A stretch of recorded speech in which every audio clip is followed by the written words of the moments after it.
You can sacrifice everything for a child and still lose the relationship. And if that sentence makes you angry, this video is for you. I'm Tatiana, and I am a licensed master social worker and the founder of Victory in Motion LLC. On this channel, we talk honestly about family dynamics, what actually breaks relationships, and what repair actually requires. So stay with me, because by the end of this video, you will understand why effort alone does not always lead to connection, right?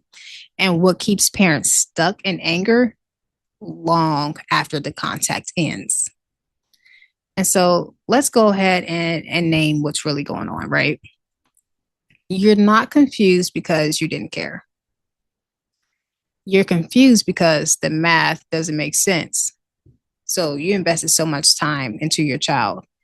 You worked, you provide and maybe provided, you stayed, you went to their events after school, you loved all of their drawings and things that they may have brought home to you that you probably didn't even know what was on the page. You didn't know what they crafted, but you know that your child did it. And some of those things they did for you. And so you loved it, or you pretended that you did. And you put forth what you believed was your best. You sacrifice. And some of you may even feel like you sacrifice your own dreams just to push those of your children. I get it. I understand. So when your child is actually pulling away, right, or cut you off, it feels like they're betraying you. But here is the uncomfortable truth that a lot of parents were not taught. Love expressed through sacrifice is not the same as love experienced as safety. Love expressed through sacrifice does not necessarily mean that your child feels safe with you. That's what I'm talking about. And this is not to villainize you. This is not to say that you didn't do enough. This is not to say that you probably should have worked more, or that you worked too much, or you should have did this and whatever. It's about understanding why your child feels like silence is the best answer for them. It's about understanding why your child's silence feels cruel to you, and to understand why it didn't come out of nowhere. Okay, so let's try to relax. You may feel tense already, but let's get into this conversation and know that it is an honest one and not judgmental. It's the safety that helps them feel connected. A lot of parents give what they had, right? And they may also give from a place where they're like, I didn't have this as a child, so I'm going to make sure I provide in abundance for my child. Or I'm going to do this for my child because I saw how my mom and my dad did it for me, and I liked it. When we give what we have, we give the finances, the money, structure, discipline, protection. Keep in mind, this is different for each person in each household. But when it comes to emotional safety, it involves something else. It involves being believed. And for some children, whether they were smaller, whether a teen, young adult child, an adult child, they may come to you with something heavy, something regarding, a secret, something they may have held on to for years, something that may have occurred to them, something they may have witnessed. They may have brought it to you, and you may not have responded in a way that makes them feel safe. You may not have responded in a way that says, I believe you. That probably ruptured the safety between you and your child. Emotional safety requires being soothing and sometimes comforting instead of correcting in a moment. Yes, correction is very much needed and important.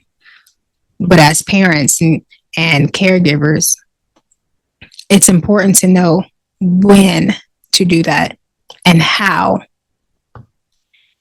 Also, safety requires being allowed to feel without punishment or dismissal. And when these moments are missing, the child learns how to simply comply and not how to stay connected. They learn how to simply survive. They may start to feel tolerated and learn to tolerate themselves. And over time, you yourself may have witnessed that compliance does not age well.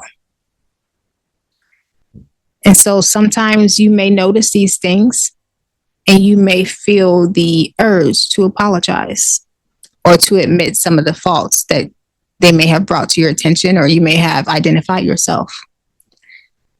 But one of the things that I have heard in my work when it comes with families is when parents say things like, I wasn't perfect. And they think that's supposed to solve something. No, none of us are perfect. But here's why, saying things such as I wasn't perfect does not repair the relationship. Because repair sounds a little bit like, I see how that affected you.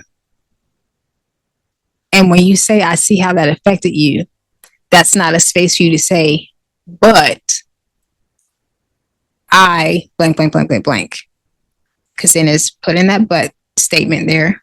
And then it's placing the focus back on you, or shining the light on how you feel. Not yet.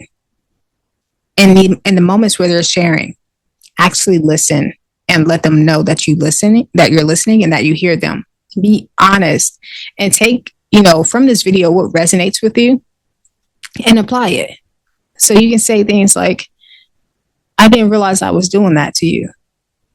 I didn't realize what I said to you the other day hurt you. I didn't know that was going to affect you like that.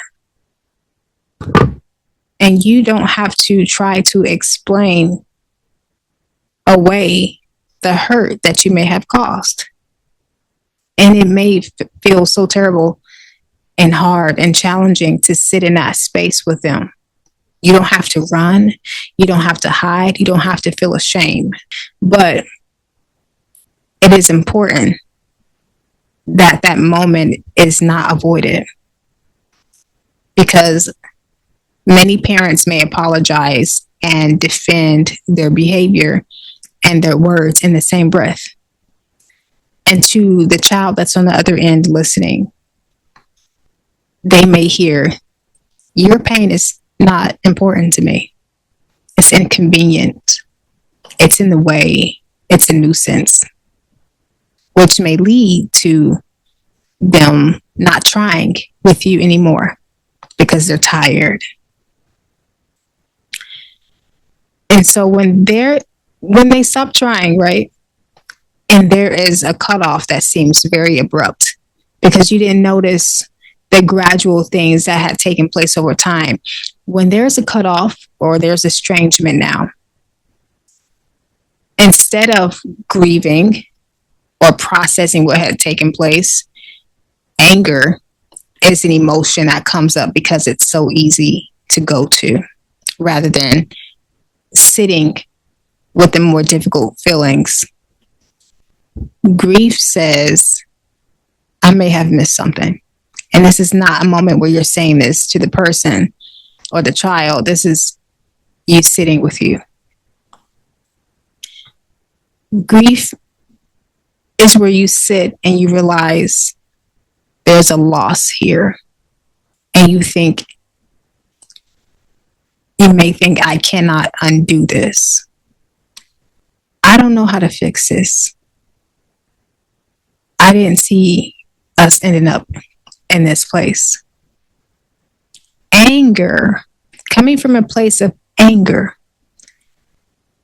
may bring you to say that they are ungrateful. How dare they fix their lips to say anything like this to me? How dare they have the audacity to even cut me off, because without me, they wouldn't even be here. Without the finances that I provided, they would not have had what they had throughout the years. They were better off than most of their friends. But as stated before, the cutoff or the distance or the estrangement is typically not the go-to solution. And I'm not saying for all. That's not what I'm saying. But for some, it's not typically the go-to route. It's typically one of the last. And typically they don't necessarily leave simply because they want freedom, yet they do, but that's not the sole reason.